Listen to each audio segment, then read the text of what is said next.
Books with Brandywine. I have had, like, the coolest week. So, the writer, Christopher Paolini of Eragon, was in town for a signing on, what's today, Sunday? So he was here on Friday. And so, I have, like, so much to talk about it.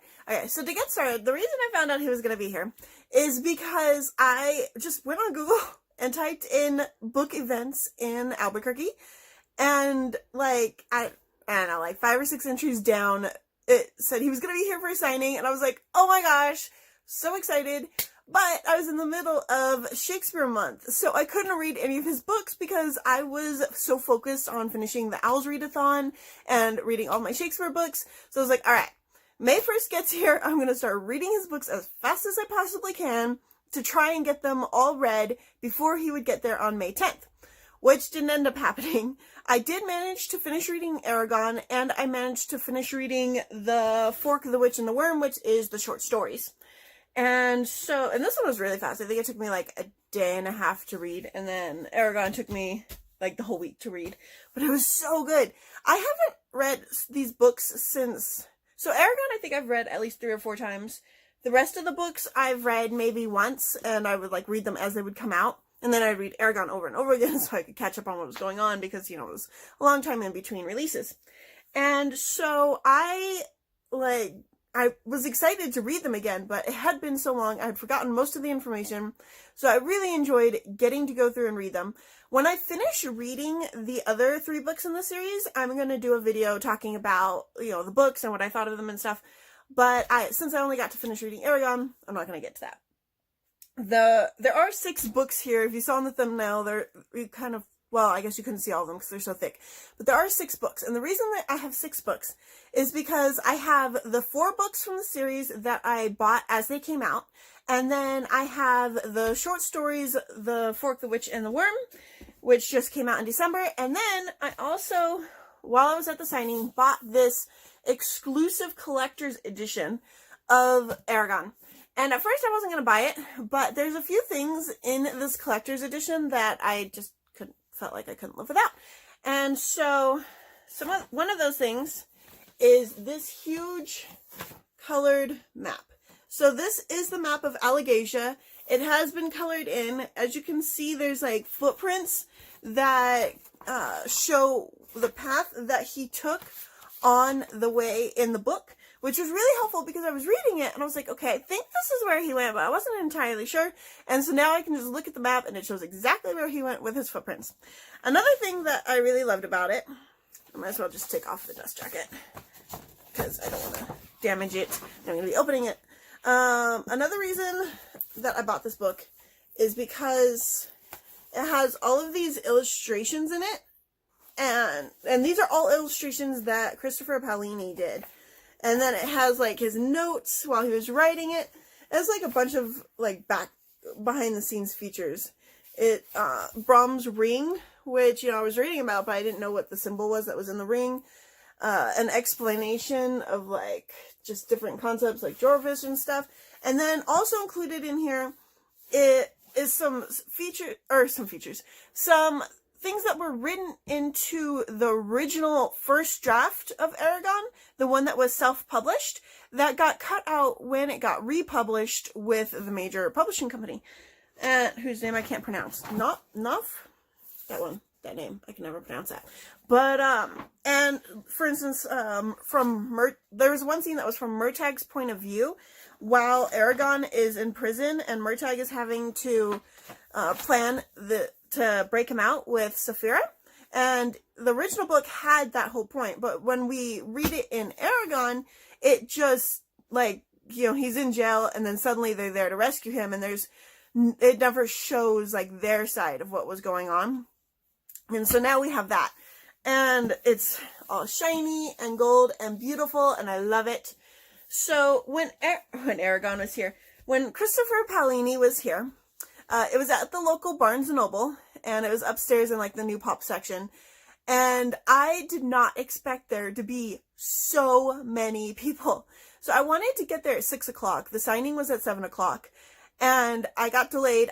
Ended up getting there at like 6:27. I ran upstairs and there were maybe 10 seats left. Like, there was a lot of people. And then, even before it started, they brought more chairs out because there were so many people standing around. And then even after all those chairs were filled, there were still people standing and, you know, kids in laps and stuff to conserve seats. So it was like standing room only. There was a lot of people at this signing, and oh my gosh, it was so much fun. So, like, we all cheered. He came out.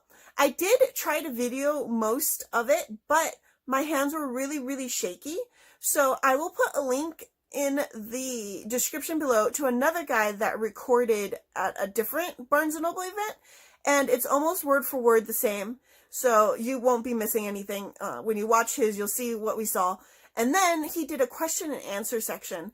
And so I definitely recorded the question and answer section because obviously, like, things are going to be different in that from each location that he goes to, because the questions are spontaneous and random based on the people that are asking them. And so I will include that.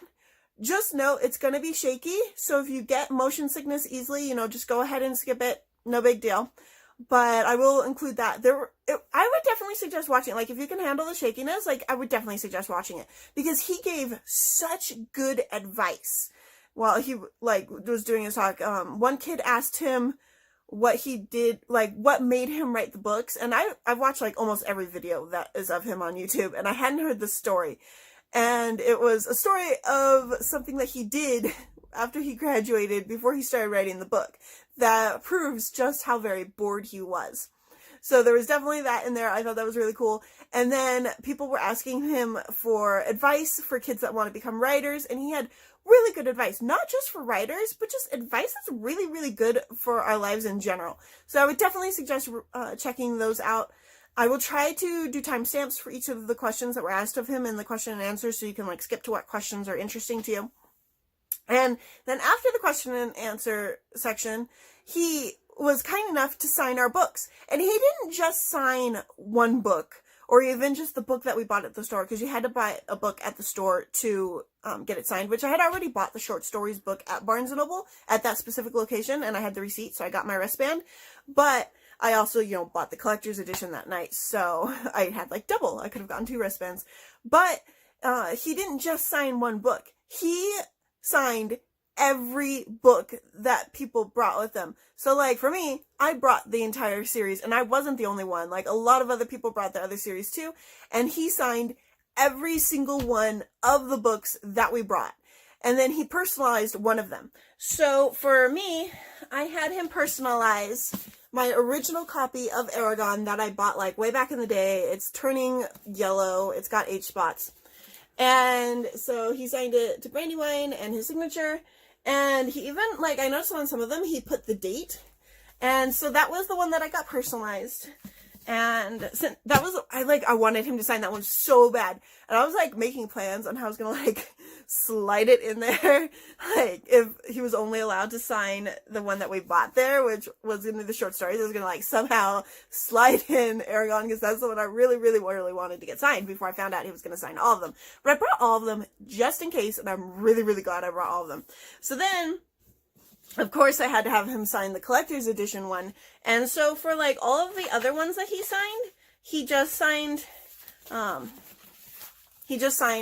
his signature and the date. He only did the date on the 2 new ones, I noticed. I didn't see him do the date on any of the older ones. I got a note in here from one of my mom's old coworkers. Yeah, so, like, the old ones, he didn't date at all. And, but I feel kind of bad because you can tell which ones we've really, really read. Oh, yeah. And I didn't even know that he had done this picture. Like, he made that for the original publication that he did. And I didn't know he had done that artwork. But yeah, so I've got it in there. All 6 of my awesome Eragon books have been signed. Where is this one? Where is it? Where is it? There it is. It's been signed. They've all been signed. And oh my gosh, there were so many people. So they lettered us they did A, B, C, D, E, skipped F, and then did G. And I want to say there had to have been at least, like, 100 to 300 people there. Because in the toy section, we wound up and down every single aisle. I think there were like 3 or 4 aisles. And I could be exaggerating how many people were there, but I feel like there were that many people there. Like, it was super, super crowded. And I was in line. See, I was at his signing probably a total of 2 hours. Like, I thought it was 3 hours, but it's gotta be 2 hours. Because I got there at 6:27, and I got home by like 9:30. So 3 hours. Wow, I was really there for 3 hours. And so a lot of that was just standing in the line, because he started his talk at 7, he finished by 8, and then he was signing until I left, and there were still people after me. So, yeah, I was in line for a really long time, but we were having a ton of fun reminiscing through the toy section, because all of the toys are like toys from our childhoods, and so we were all like reminiscing. I was surprised to see Pretty Pretty Princess is still a thing. Like, that was a game when in the 90s when I was little, and it's apparently still a game. But yeah, so I got all 6 of them signed. I am so excited. Alright, so now I'm gonna cut to the clip of the question and answer section, and I will end it with that. So I will see you guys in a couple days. Bye!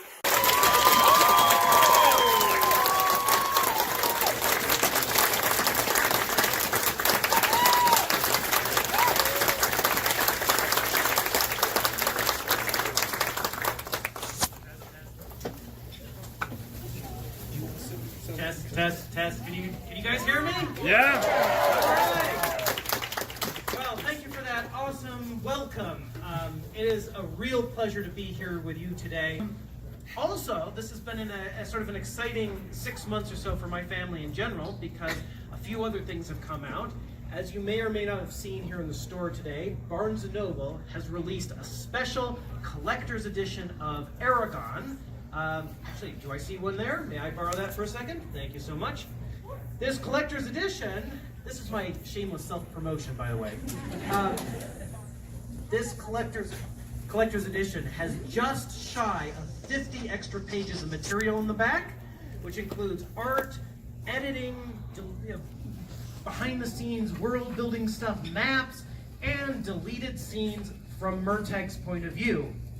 So if you're interested in that, it's a lot of fun. And one of my favorite bits, a full color painted map. So fun stuff.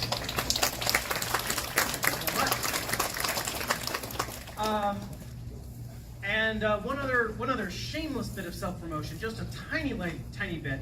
I'm actually very proud of this, because in January, my mother released 3 books of her own.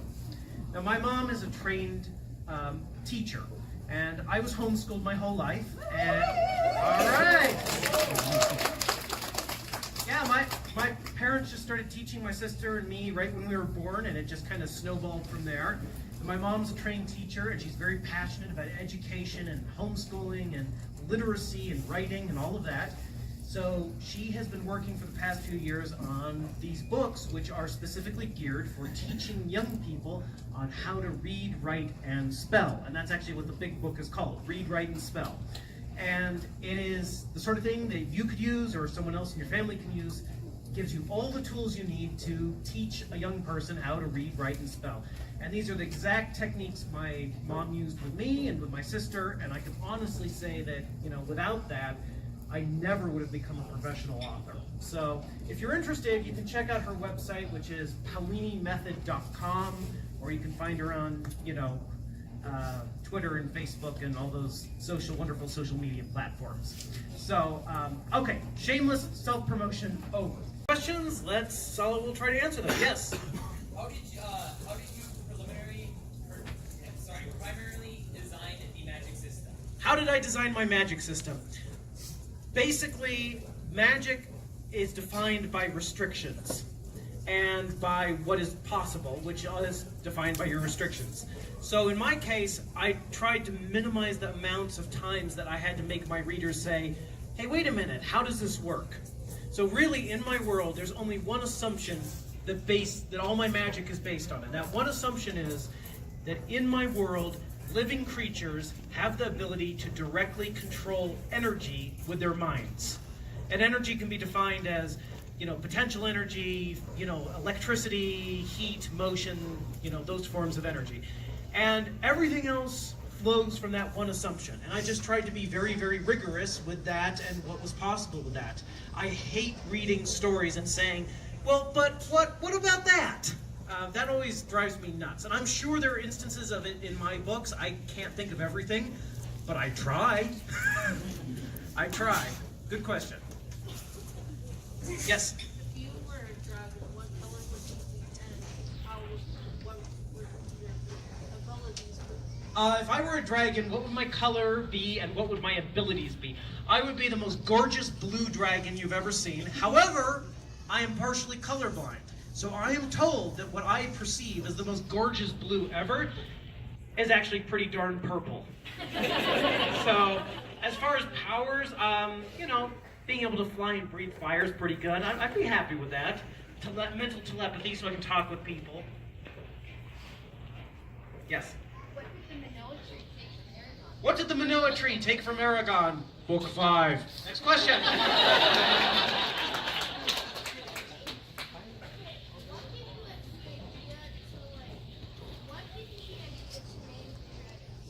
What gave me the idea to name the dragons? Well, I get my names from many different places. Some of my names are wordplay. So Saphira is a play on sapphire, of course. Other names come from real words like thorn, or they're made up according to the rules of my invented languages like Shrukin or some of the other dragons. But dragons are hard to name. Dragons are the hardest creatures to name except for cats. Another question. What's something that you wish you would have known before you became a writer? What's something I wish I knew when I started to write? Ooh, good question. Making mistakes does not mean you are a bad writer. Okay, let's put it on a poster. No, I mean, seriously, because mistakes are a natural part of the process. And if you don't believe me, right here in this store, there's probably a copy of Stephen King's book on writing, which is called On Writing. And I do not recommend that you read it if you're an aspiring author, for complicated reasons. It's a really good book, but if you're just starting out, what I would say you should do is go to the back of the book, and he has a couple pages of one of the stories he was working on at the time, reproduced in the back with his editing. This is Stephen King, who's written for, 30, 40 years, and how many books? 50-some books. And there he is, ripping apart his sentences. Just because you write a bad sentence does not mean you're a bad person. Does not mean you're a bad writer. Just because you write a bad paragraph, bad chapter, bad character, bad book, does not mean you're a bad writer. As long as you are willing to learn from it and either fix it or make something new that is better. Mistakes are part of the process. If you sit down to play the piano and you've never played the piano before, you expect to sound bad. So why would you expect it to be any different with writing? I wish I could tell myself that back in the day, because I beat myself up about this. Every time I got an editing mark, I felt like I had done something wrong. And I hadn't. It's a normal part of the process. And nowadays, I get much less editing because I write much cleaner. But at the same time, I don't feel bad if I get editing. It's an opportunity to get better. That and, don't worry so much. Yes. Let's start over again.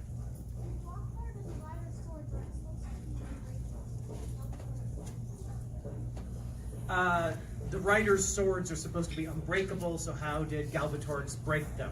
Well, even unbreakable things can break if you put enough force into them. And he certainly didn't break all of them, so only some of them were able to be broken. So it's not an easy thing to break a writer's sword, but it's not entirely impossible. Just difficult. Very difficult. I wouldn't recommend trying. You. What gave me the motive to start writing the Inheritance Cycle? I appreciate you asking the question, but it's difficult to answer because that's actually the basis of my presentation that I did for 10 years with the main part of the Inheritance Cycle, and I could talk for 40 minutes answering that one question. The short answer, the very short answer, is that I love reading, I love sci-fi fantasy, and because I was homeschooled, I graduated from high school at 15. Mainly the result of not taking any summer breaks my entire life. And when I graduated, I thought it was going to be awesome. My first thought was, no more school. Awesome. And it was awesome for about 2 weeks. And then I got really, really, really bored. Now, you don't understand how bored I was. So I say really bored, and you're thinking, oh, he was just sitting around the house. No. I was so bored, I went into our backyard, and I started to dig a hole. And it wasn't a small hole. It was about 10 feet across and 10 feet deep. And then on our property, we had a giant old satellite dish that had been abandoned. Now, you're too young to remember this, but satellite dishes used to be huge. They were like 10, 12, 15 feet across. So this was abandoned on our property, and I dragged it across our property and tipped it over the hole to form a roof for the hole. And then I took hay bales, because I live in Montana and there's hay bales everywhere, and I piled hay bales on top of the satellite dish to form insulation.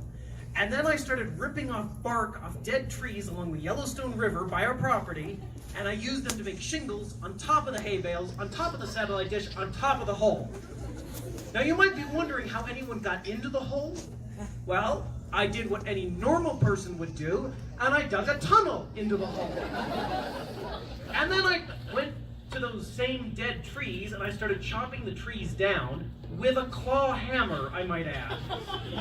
And I dragged them up into our yard, and I started planting them upright in front of the entrance to the tunnel to form the framework for what was going to be a Viking-style mead hall.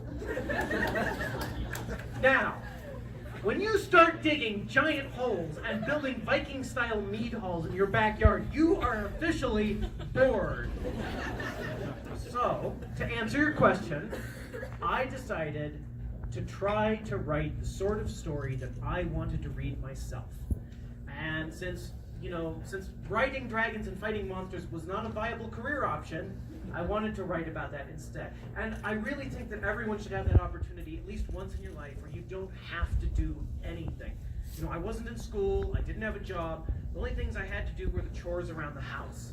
Whatever it is you choose to do in that time when no one's forcing you to do anything is probably what you should pursue as a career, whether that's being with other people or working on machines or woodworking or writing or whatever. So that's kind of where Eragon came from. I mean, I could give you specific inspirations and books and things like that, but generally, I wanted to tell a story. Long answer to a short question. I was reading Brissinger the other day, and there was a Doctor Who reference in it. Do you have a favorite Doctor?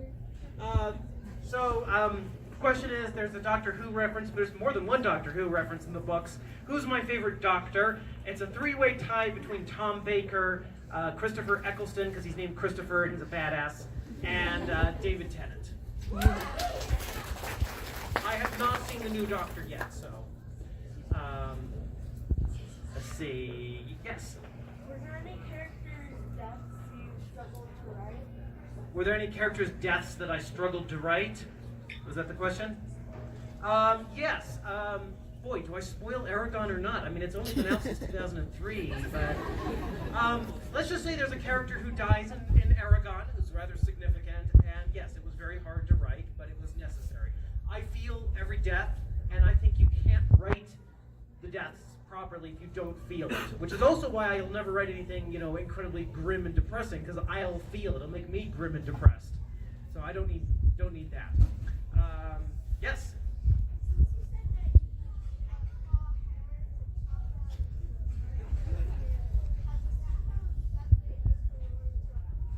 Did I get the idea for Roran's hammer weapon from the claw hammer? No, actually, I have a hammer like Roran's hammer. It's a shingling hammer, and I'm rather fond of it. And so I was looking at it when I was thinking of Roran, and that's where that weapon came from. Hammers are really good. You just hit things nice and hard, and they leave a satisfying dent.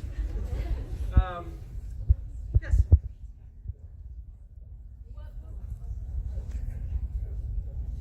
You can both ask your questions.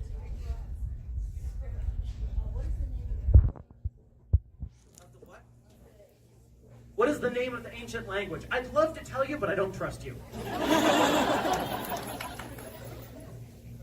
What books are you reading now? Who are your favorite authors? What books am I reading now? I just finished reading Full Dark, No Stars, which is a short story collection by Stephen King. I'm 60 pages into The Priory of the Orange Tree, which is a massive fantasy novel that just came out, has a gorgeous cover. I'm reading Sandstorm by James Rollins. Thank you, James Rollins, which is sort of like a Tom Clancy style techno thriller sort of thing. I read a lot of. I'm just reading a nonfiction thing called Written in Stone, which is a history of like Indo-European root words and how they evolved into modern languages. And then I just finished a book called What the F, which is a history of profanity, which was quite interesting. Yeah, so I read everything, if I can get the chance. Yes?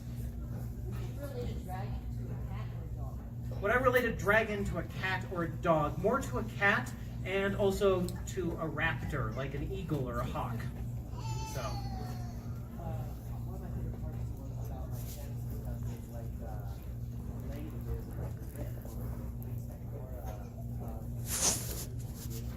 Will there be more glyphs and runes and like written material for the world in time? In time, yes.